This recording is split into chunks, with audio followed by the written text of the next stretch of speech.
So welcome everybody. My name is Julia Grapsa. I'm the editor-in-chief for JACC Case Reports. It's a great honor to welcome two great colleagues and friends now. We are working together in JACC Case Reports. Dr. Mino Walsh, who is the deputy editor for JACC Case Reports, and she's medical director for heart failure and transplant in the Indianapolis Center, and also Dr. David Fischman, who is associate editor for JACC Case Reports, and he's director of the cath lab Thomas Jefferson, also professor of cardiology. So today we are going to show you a few tips and tricks on how to write a successful clinical case report. And I will start, actually, we will have an interactive discussion, so make sure that you enter your questions to the chat box and we will actually answer all your questions. First of all, it's important to stress the value of clinical cases, and wherever we will be in a meeting, we will see that someone may start their lecture from a clinical case. And I would like to start from Mino and asking if you remember your first clinical case, and for you as a mentor to the young colleagues, how important are clinical cases? Thanks, Julia. It's really nice to be here with everybody. And my first clinical case, I was a medical student. And believe it or not, for everyone on the call, the standard practice for a patient who came in with a stroke when I was in medical school a long time ago was to do a lumbar puncture to make certain that there was no hemorrhage, no subarachnoid hemorrhage, before the team would then start anticoagulation for a thrombotic stroke patient. So in this particular patient's case, I did the lumbar puncture, and he ended up with a complication with a subarachnoid hemorrhage tracking from the LP spot all the way up intracranially. So he had a very complicated course based on that. So that was when I was a third-year medical student, and it was the first thing I ever published. And obviously, because I told you all about it, I remember it to this day. That's very interesting, Mino. David, what was your first clinical case? So my first case, first of all, thanks for having me here today. It's great to be here with everyone. So my first case was when I was a second-year fellow, and I remember it well. It was tandem stenting in diffuse treatment of diffuse coronary artery disease. Now, I did not do the lumbar puncture or do the stents like Minno did, but what I did do, I had to get in a taxi cab to go to a university hospital near us to get some extra stents because they were running out. Anyhow, it was a patient who had diffuse coronary disease. No one had really put multiple stents in someone. This was before stents were approved for use by the FDA. And I wrote the case up, and it was great to see my name in publication. And so that really got me started in my academic career. Julia, I'll add to that I asked my attending if we could submit our case to the New England Journal, and he kindly told me that it would likely not get accepted by the New England Journal. And I said, well, couldn't we just submit it so that I could get a rejection slip? And he again kindly said to me, I can provide you with a few of those. That's so amazing. So that's the first experience with clinical cases. Yeah. And that's very inspiring.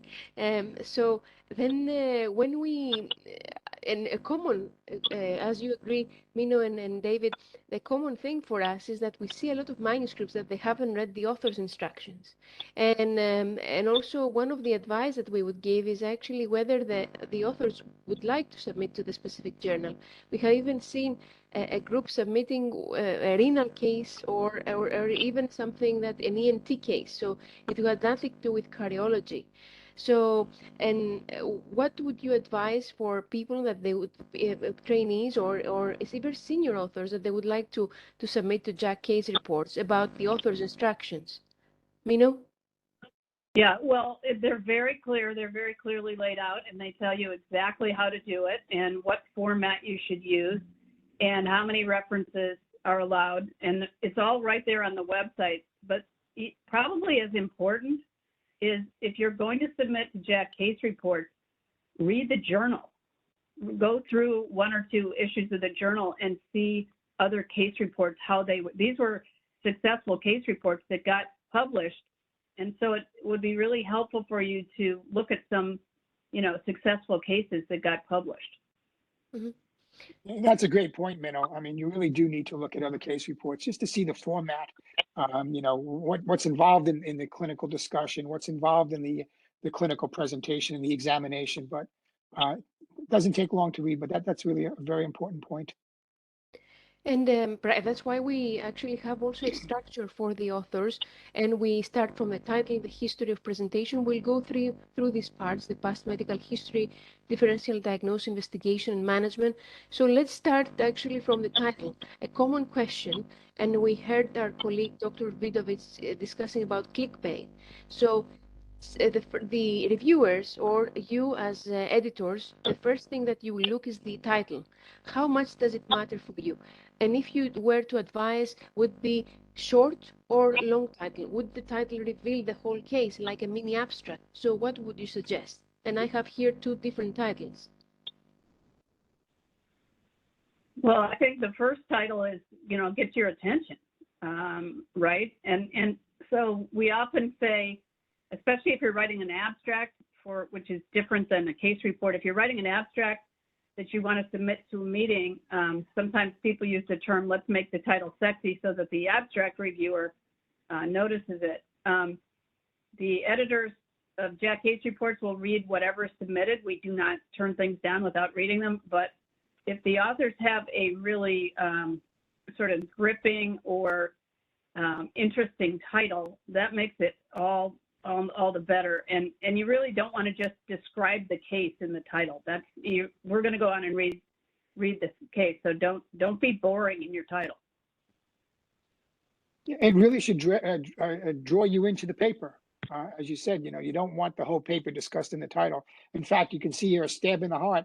I would say maybe that's even, that's sufficient. You don't need to say how it happened, because a stab in the heart, I would want to know, well, what more, what more is there? So you want the title to draw you in, but at the same time, you don't want to get too fancy. And so you got to be careful how you play with words. That's interesting. And also, just to clarify that sometimes we help the authors with the title. So we discuss every week at the editorial board every Wednesday night, and then we advise the authors if the title doesn't make sense or if we feel that we could change the title. And then we have the history of presentation, that we have vital signs, physical examination, how did the patient present, symptoms, and for how long. And then the past medical history about what there were the previous medical conditions, any recent hospital admissions and admissions to, for example, to intensive care unit. I will go a little bit to the vital signs and physical examination. We have seen many papers without this, and how important is for you physical examination? Yeah, so just pretend you're back in as a resident, fellow, medical student, and you're presenting to an attending. You would not skip the data on vital signs and physical exam. That's what we really want to know. What you're telling the reader how the patient presented to you or to your institution. And we're very interested in the past medical history and all of that, but we also want to know what clues to what's going on with this patient are presented by the physical exam. So as Julia says, believe it or not, people submit cases without physical examination. So don't make that error. And we even have, we had a case, I remember, of a VSD presentation that they didn't describe physical examination. So we asked, did you find a pansystolic murmur? So, and then if we move to the next slide, is actually for us is very important, the differential diagnosis. Sometimes the authors, what they will do is they will do a bullet point type of format of the differential diagnosis, or say differential diagnosis included X, Y, Z, but for us is actually their way of thinking. So this is difficultly developed by the authors. And I would like to ask first David now, what do you think about, how do you like differential diagnosis to be constructed in a paper? So I think it's important to have we know the outcome, we know the answer to the patient's problem when we're completing this paper, but we'd like to see what else you were thinking. And when we sit down and review papers, we'll often ask, well, wasn't this considered or wasn't that considered? So it has to be concise, but inclusive of all the possibilities. And I think you have to think about when you're putting a differential diagnosis down. We know you have a heart failure clinical case. How do you expect the differential diagnosis, this part to be developed? Well, if it's a patient with a common presentation, we may not want as much of a differential, but just for example, in the heart failure patients, there are many different causes for, a hospitalization with heart failure. And so you'd have to kind of step through, we didn't think it was ischemic because the patient had had a negative stress echocardiogram just 2 weeks before. We didn't think it was myocarditis because the patient wasn't febrile, not in shock, et cetera. So really tell your readers how you worked through the problem and what things you considered before you landed on the diagnosis that you ultimately did. Mm-hmm. Interesting. And then on the next slide, we have the investigations. And for example, we have nowadays we have echo CMR. I heard today a colleague saying that in their hospital it's easier to get the cardiac MRI rather than an echo. So it's important for us to understand what you did first and how you ended up to the final diagnosis. So we need this to answer these questions: why, when, and how, and what the results demonstrate of the investigations. But I will go actually to what Dr. Walsh said in her initial clinical case about that she described the complication. So for us, it's important how you manage the patient, whether it was medical management or invasive. And again, we need to answer the question why, when, and how. So, Mino, going back to complications, how important is to describe if something went wrong? We've seen, and this is a delicate point, that when we had the procedural complications issue, we saw manuscripts that it was actually malpractice and not really a complication. So how important is to answer this question about complication? Well, it's crucial. Not every case will have complications, but if you have a very complex patient, you can do procedures or even testing that results in a complication. So be very transparent and we really want to see how this all played out. How did you manage the patient? Did you start with medical therapy and maybe that failed and then you decided on a more invasive strategy, some type of a support strategy? But if something happens along the way, we want that to be part of the case as well. Julia mentioned some cases being almost malpractice. It's true. We not infrequently, as an editorial board, look at a case and say, well, this ends up being just bad care. The diagnosis was wrong. The path of therapy ended up being wrong. And so it's kind of a fine point, but there are complications like which happened to the patient I described when I was a medical student. And, I'm kind of proud to say that case report helped change the way things were done. People, based on that and other literature, LPs are lumbar punctures are no longer done, obviously, for stroke patients. So things can happen, and please describe them. But if you think that you had a catastrophic case that was kind of representative of bad care, that's probably not one that you think you want to submit to any journal. Interesting. And David, we see complication sessions in a lot of interventional meetings. You just finished the scoring of clinical complex cases for TCT. How important are these sessions and how important are complications for our journal? We learn from complications. Bad things happen. And so, when these complications happen, I think it's important to, present them as they unfolded so that we can learn to, how, one, to avoid them, and two, if we get into that type of situation, how do we get out of them? But again, none of this should be show and tell. I mean, you really have to make sure that the process that was, playing out in the management of the care was good medicine. As Minnow mentioned, more often than not, we see some cases that we will question how the patient was treated medically. And this is where some mentorship comes in, for trainees. Sometimes they haven't seen everything, but sort of having good mentorship will help you, explore what is good medicine, hopefully, and what's just a complication from a well-established procedure that we do. That's a very crucial point that we will actually mention that we'll discuss it a bit later. So this is the first point about references. Going to references, it is or the authors, they do not pay attention to the references. And here is what Mino has said, that do a literature search, and she has told me just because it's new to you doesn't mean it's new. And we see like a lot of authors, they use a lot the first in the word case or a rare case of this. So what would be your advice about references and the literature? Well, I think we're all excited when we're taking care of a patient and we have something that's new to us, and we really are excited about, you know, an unusual presentation of a disease, or again, something we haven't seen. So, you know, you can do a very simple, you can do a Medline search, of course, but you can also just do a Google search.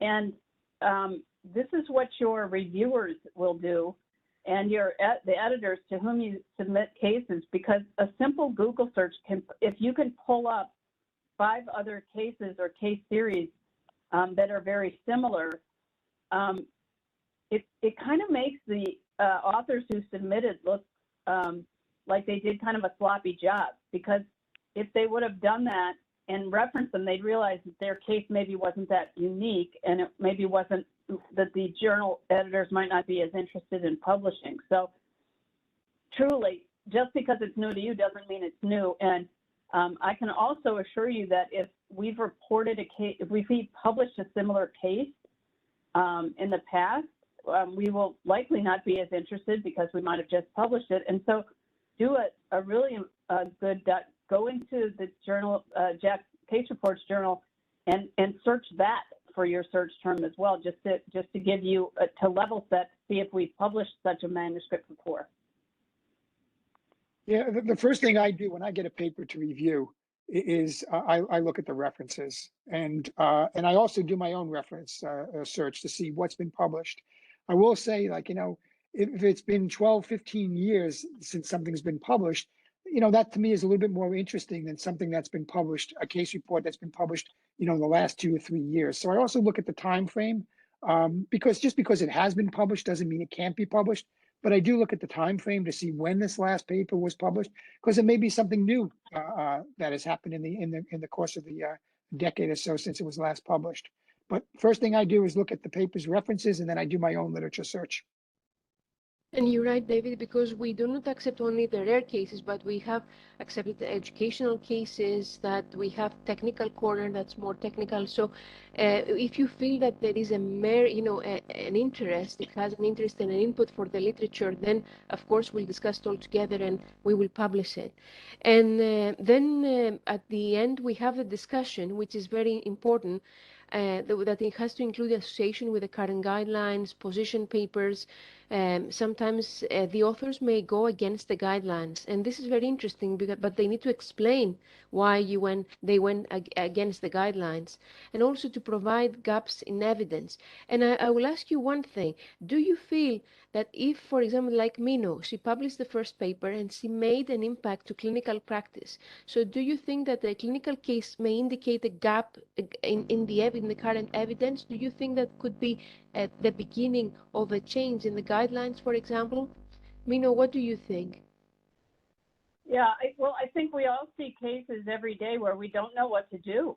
And maybe we don't follow the guideline recommendations for either the diagnostic testing or the therapeutic interventions because we feel that our patient doesn't fit into that category. So the point of our journal is to learn. We want to learn ourselves, and we want our readers to learn. And so what we want out of the discussion is why the patient presented maybe slightly differently than patients present with that usual case, why you chose to treat the patient the way you did, especially if it was with medical or device therapies that were outside the guidelines or slightly outside the guidelines, and then give evidence in your discussion that you understand the literature in this area, because if you are sort of making the discussion an opinion piece about how your patient did and why, and if you don't give evidence that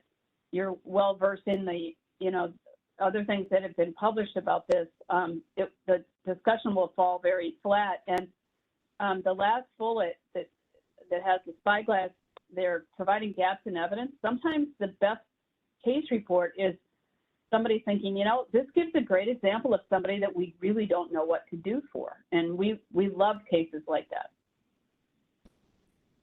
David? So, I mean, I think it's important, two other points. One is that it's not just the guidelines, but there are devices and stuff that are being used off-label, and that's okay in certain situations. But I think it's very important to describe why it was used, recognizing that it may have been an off-label use.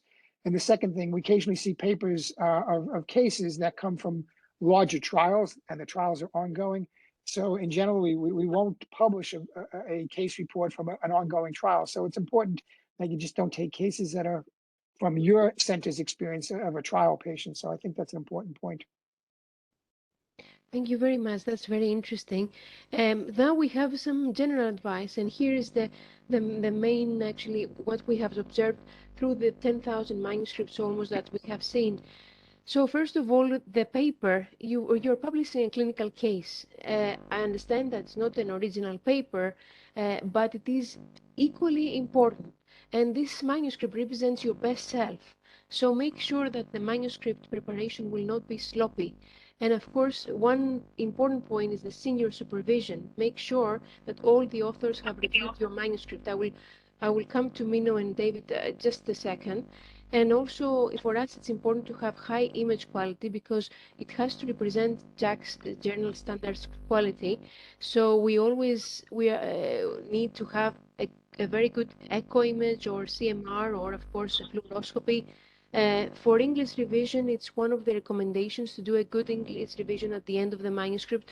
But I have to mention that we are not going to reject a paper if it's exceptionally written, but English is a little bit of a weakness. But we had even our editors, Mino, David, and other editors, that they have literally helped the authors revise their English language. And also, my personal advice to the authors that you need to rest and then submit the paper to make sure that everything is great with the submission. So I'm going a bit to Mino and David. I need to ask you about senior supervision. It is very important. David, you mentioned mentoring. So how important is it for the authors to have for all the authors to have reviewed the manuscript? I think it's very important, particularly for the senior author to read the manuscript and really pay attention to it. And that's the person who's writing it maybe feel uncomfortable, but you got to make sure that senior author really pays attention to paper. We've seen papers that I can tell you that the senior author did not read this paper. His name was put on it, but never read it. But the name is on it. It's the responsibility that all the individuals read the paper, have some input. So again, we've seen papers. You can tell there's been no true mentorship, and the senior author is probably just a name put on the paper. So I think that's really important, from a paper standpoint, your presentation. You want to put your best foot forward, and this is a great opportunity. It's a great learning experience. So not just our feedback, but the feedback from the person who should be your mentor in writing the paper. Mino, what do you think? Yeah, I can't stress enough what David said, that we often see papers where we collectively agree that we don't think the senior author even read the paper, because otherwise the way the writing is or whatever, maybe it was the grammar, we know that that person probably didn't revise appropriately. So make sure that all the authors who are on your paper have looked at it and have given suggestions to you to make revisions. And with regard to the imaging, we really, it's a very visual journal that we have, and we want high image quality. We do not want, we've received things like a photograph, like a cell phone photograph of an electrocardiogram that you could see like a coffee stain on. And you don't want to submit something like that to a journal. You can probably reproduce that electrocardiogram through your electronic health record or something and get a clean copy for us that is, that will look good in publication. Always pick the best image quality that you have for whatever you're trying to show. We will often, before we send anything out for review, if we have still images only, of, say, a CMR or an echo, we'll often just ask our editorial office to please return with just a comment that says, could we please have the video? Because those are what are interesting. So you might get that feedback without an editor actually sending it out for review yet. So make sure the English or the image quality is good. And then, as Julia said, we don't require perfect English. We're happy to help authors with that. But just make sure that everyone on the team who is writing with you has had a chance at helping you revise. That's very important. And also to mention, Mino, that initially we would see, when we started the journal, we would see images that they even had the name or the date of birth of the patient. This is actually almost illegal. So all the imaging should be anonymized, and the authors should actually provide the best image quality. And even in heart failure cases, they could even do a diagram in case they want to illustrate the case. Right. So they should actually prepare the manuscript in a sufficient way in order to, to submit to the journal. So going to the next actually slide of the preparation is I added to spell abbreviations when you use them for the first time. For example, to make sure that the abbreviations are worldwide used. Let's say an example is that the EKG, as you use it in EKG in the United States, while ECG is actually the worldwide term that we use in Europe. Of course, if you write EKG again, it's not going to be rejected, but we'll simply ask you to change it. But I remember we had, thank God, only 2 manuscripts in 10,000 approximately that they had plagiarism.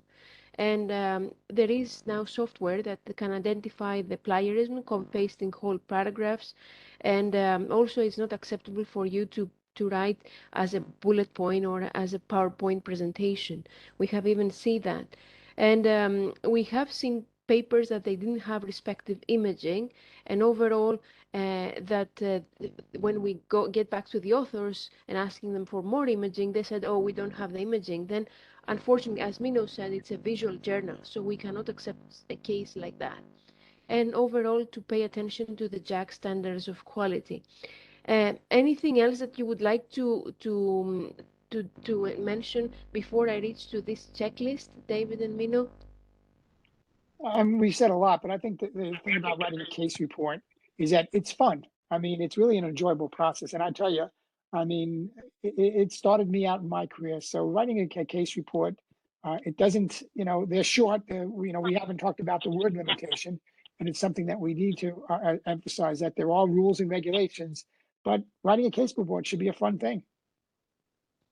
Yeah, and I will say that 2 things. One, I sometimes will be talking to our own fellows, and they'll be telling me about some case that they were involved in, and I'm listening. I'm very interested, and I often start asking things like, did you get good imaging? Do you have the imaging?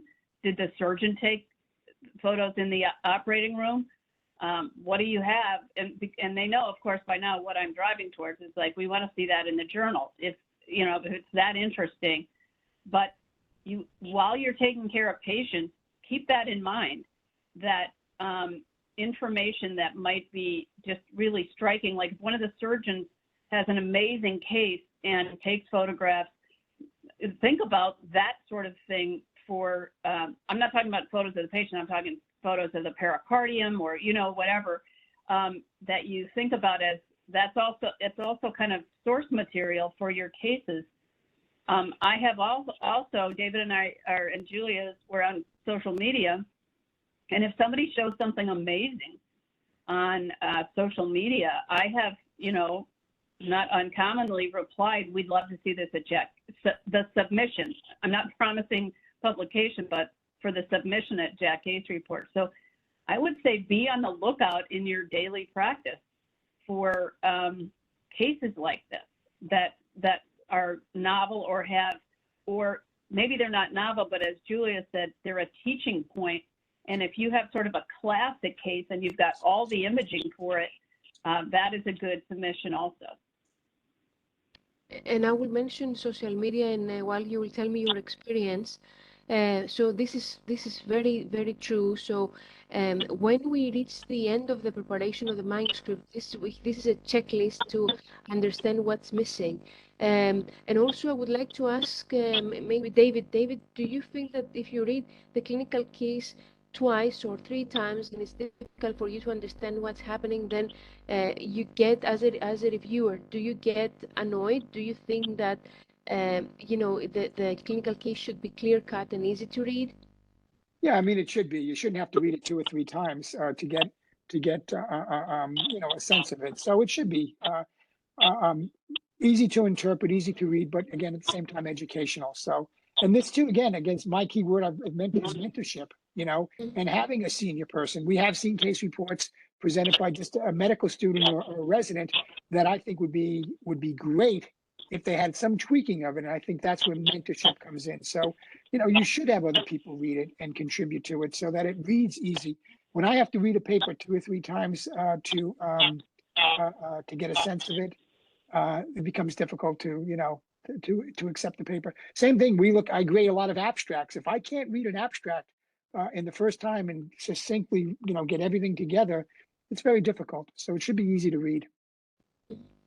And also we include, as you see, physical examination, differential diagnosis, clinical the association with the guidelines, and so on.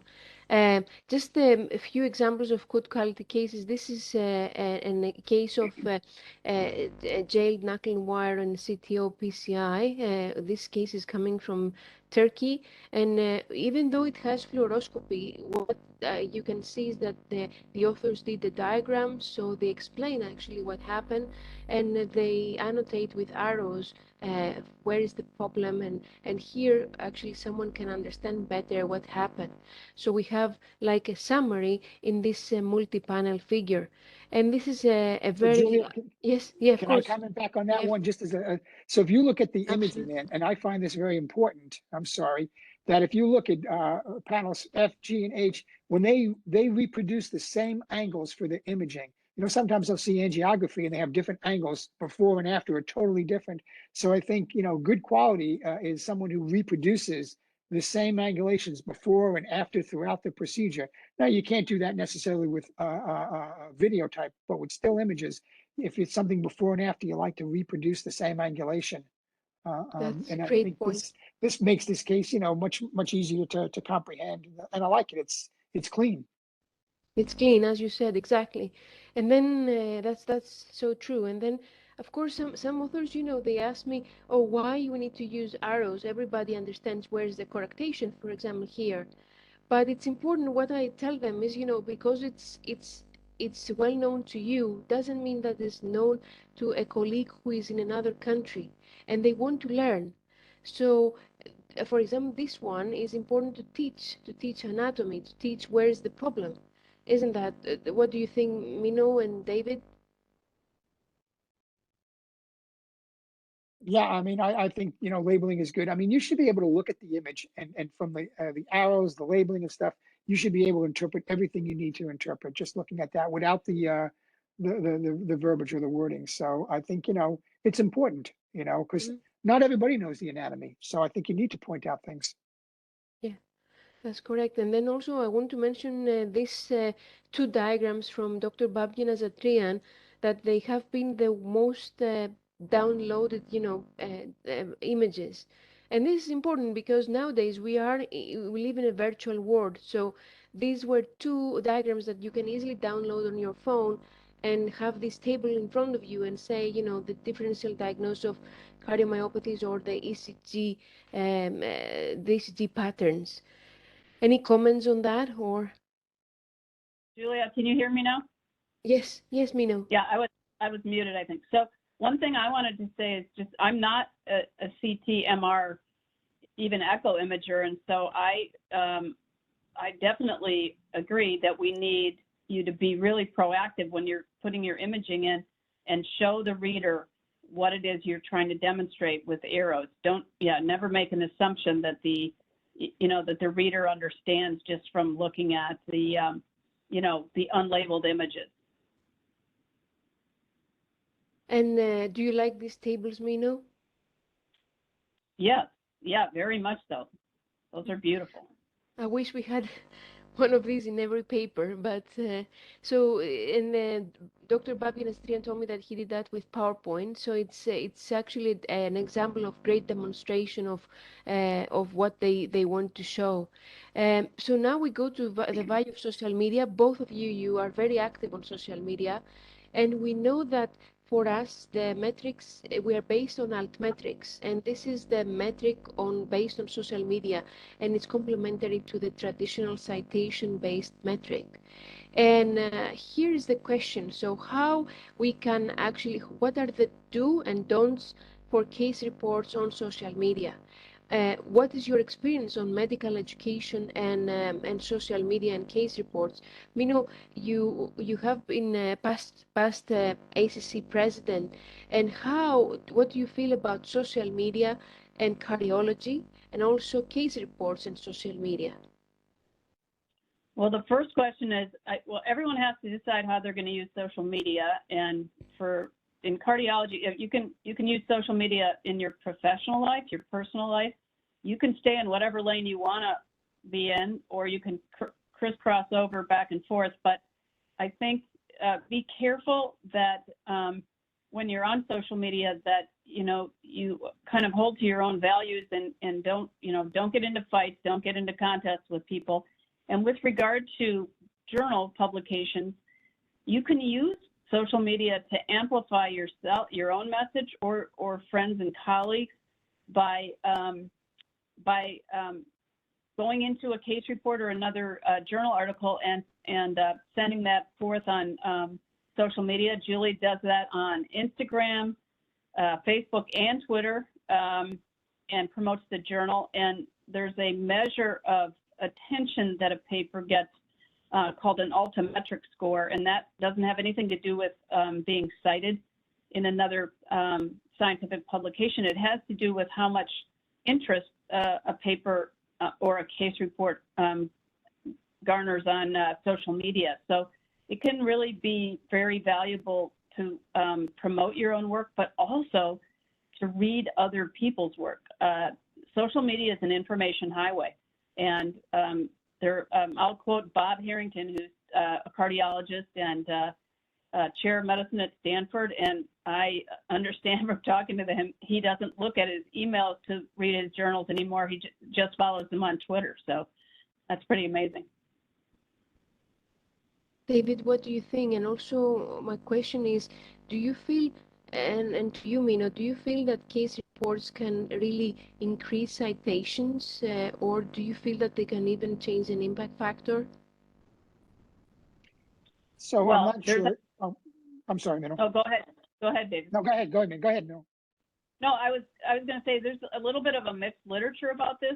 Early on, there were a couple papers that said it doesn't matter how much social media attention a paper garners, it doesn't increase the citations, but that's actually turned around now. There's been a couple, not necessarily in the cardiovascular disease literature, but elsewhere, that shows that the more social media attention a paper gets, the more often it's cited. Interesting. David?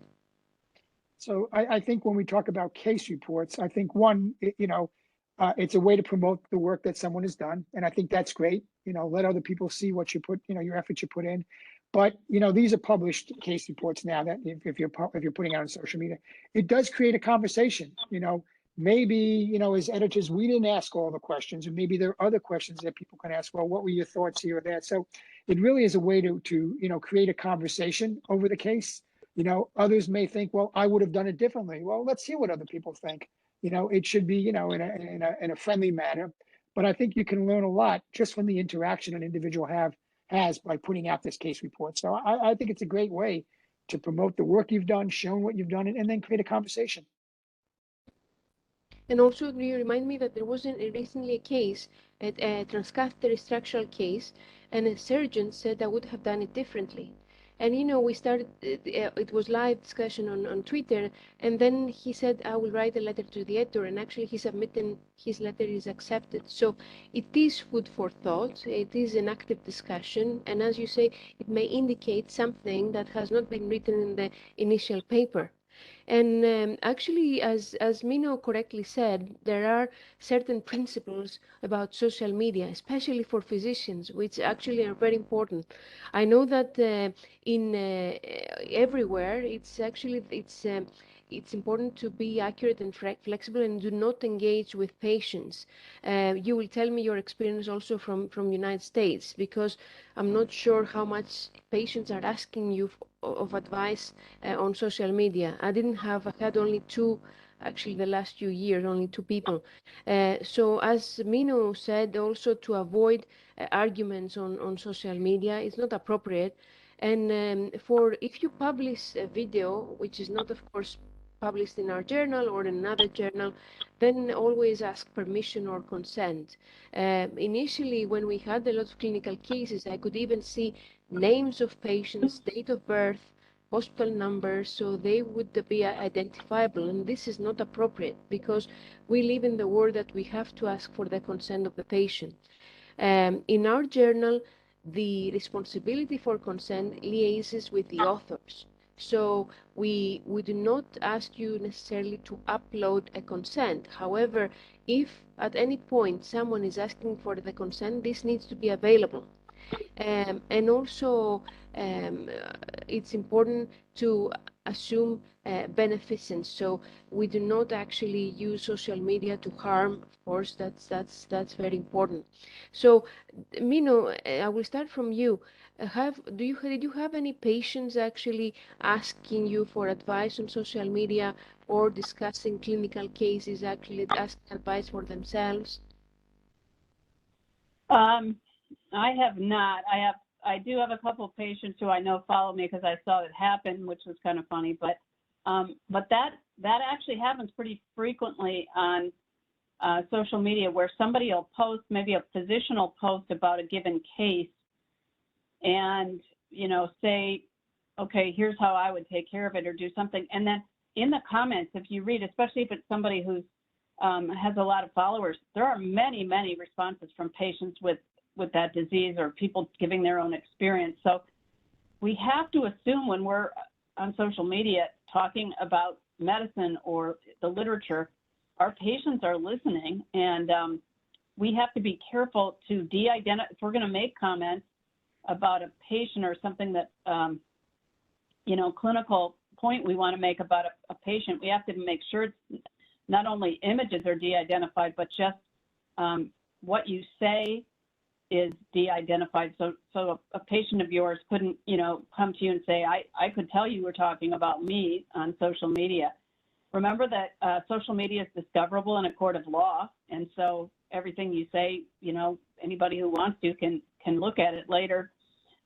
One example of most egregious things I've seen on social media is a medical student shared an X-ray that was shared to him by another colleague, and it was of a woman who was pregnant near term, and this imaging had clearly been done for symptoms or something, and the woman clearly didn't know she was pregnant. And this was really patient, I've jumped into that and said, did this patient know that this image was being shared among physicians in different institutions? And that's the kind of thing that can really get you in trouble, even if it's completely de-identified, because it's mean. And as Julia put on the slide, be accurate and flexible, assume beneficence, but you don't have to, it's not a place for arguments. The surgeon's point, I think it might have been a good one, like I would have handled that case differently. But if you're going to start dragging people for what they decided to do in a case, that's just, it's not professional. That's very interesting. David, what is your experience from social media? So, I know I have, first of all, the world is watching, and that includes not just patients, but other aspects of the industry, the medical industry. The lawyers are watching this. And so you always have to be careful. You have to think it out. When we tweet about case reports that have been published, now these case reports have been vetted. And so, they've been looked at carefully. We know that, there's been approval for pictures and what have you. So tweeting out the case report is one thing. it's got to be careful about the discussion around the case report. So, you want people, when you have a discussion, I would have thought maybe this or that. That's fine if it's done in a very careful manner. But for a case report standpoint, when it's put out on Twitter, the paper has already been published and vetted and what have you. So we're okay. It's the discussion surrounding that case report. You just don't want to go off, and start, throwing darts at the individual published. Well, this is the wrong thing to do. And, that's what you're going to have, unfortunately, on social media. You just have to be careful about it. But it's still, as I've been very high on social media because it's a great way to learn. Perfect. And I would like also to acknowledge that we have a great social media group that they work very hard to promote the cases on social media. And now I reach to the final slide. So, of course, we reject almost 85% of the manuscripts, unfortunately. I wish we could actually accept all the manuscripts. However, we often write to the authors that this has been low priority for us, and they may get disappointed. So my advice to the authors is that if you receive a decision from our journal or from any journal that did not reach enough priority, do not get discouraged, but use the feedback and to try to correct the manuscript and then to resubmit. And also see this as an opportunity to improve and thrive. And of course, as Mino and David said, it's important to have a good mentor who will advise you where to submit and the strengths and the weaknesses of your paper. So I will want to start, this is the final slide, and I would like to start from Mino. Mino, you have your trainee, let's say, who submits a paper, this gets rejected, they are obviously disappointed. What would you tell them? What would be your advice to a young fellow? Well, just as you said, Julia, don't get disappointed and discouraged. But so your mentor should guide you as to what journal would be appropriate for what you're going to submit. Obviously, if you're going to submit a case report to the JACC journal's case report journal, it should be about cardiology, okay, or vascular disease, or we love medicine cases, but for the most part, it's a cardiology journal. So that's what we want to see. So we all get rejected. If you write enough, you'll get rejected. And what to do is read what the reviewers or the editors told you, and you'll see what the weaknesses, the perceived weaknesses were. And then you can think about that feedback and submit to another journal. So I agree with what Julia says, is don't get discouraged. Just assume that something's going to get rejected. Remember, one thing we haven't really talked about is if you get a revised decision, that's a great day. If you get, we'd like to see a revised paper, that's pretty much a win. It's rare for journals to ask for a revision and then just reject it, unless you didn't follow what the revisions that were asked for. So be encouraged if you get a revised decision also. David, what do you think, how would you treat a fellow, for example, in the preparation of the manuscript, and if they get a bad decision? And I just remind the fellow that it's a learning opportunity. I think, if you get a rejection, just read carefully what the questions were, so that the next time around, you'll have some more insight. But the rejection, if you don't get a rejection during the course of your lifetime, then you're not writing enough. But I would just take it as a learning opportunity. I will say, being an associate editor, this is not just a learning opportunity for the person writing it, but we learn. We sit around and have our meetings, and we learn so much from these papers. And I think it's and that I'm thankful for, because every week when I sit at a meeting, and I think others will say the same, we learn a lot from these papers. And so this is all about a learning opportunity, and with that comes rejection at times. And once you've written, you'll find that you can write again. And so once you've put together a case report, I think your antennae will be up a little bit more, and you'll maybe on the lookout for another opportunity for you to put something together and make it a really interesting submission. So not only don't get discouraged about the current manuscript or case report that got turn down, but look for other opportunities and what other things that you can submit. Exactly. You talk about, yeah, I'm David. sorry, you talk about lookout, one of the things I like to do most is when I go to the national meetings, I like to go around to the abstract presentations. Many of them are case presentations, just to see what the fellows are doing. And often I'll say to them, you need to put this on paper. You need to submit this somewhere. And to me, that's a great experience, and I think the fellows should think about that, not just put it in abstract format for a presentation at a national meeting, but once they do that, take pen to paper and put it together in a written format. Exactly. Absolutely. Don't miss an interesting patient. Yes. Mino, you were saying something? No, absolutely. When we were fellows, we were the paper was almost written when we submitted the abstract, and we were informed that the job is not done with the abstract. There was no submitting only an abstract. The manuscript had to follow. And you Some will will say think, yes. Some will say you can't put it on your CV until it's in a paper. Abstract means nothing. That's so correct. Well, So if you're a resident, if you want to go into cardiology, that's we love to see the abstract then. But once you're on faculty, abstract, many people tell you not to even bother putting them on your CV anymore. That's very correct. I would like also to mention that even if they get rejected de novo, do not get discouraged, because that means sometimes that you have so many comments from the reviewers that we may think that it will be a little bit hard to answer.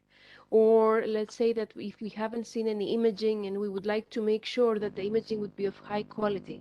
So if it is even what we call reject de novo, we give you an opportunity to revise and then submit again. So now it brought to my mind that we receive sometimes emails that will you waive the APC fees? And these are, as we know, because it's open access. And then because we are coming into a difficult position, why is that? Because the paper has not been yet under peer review.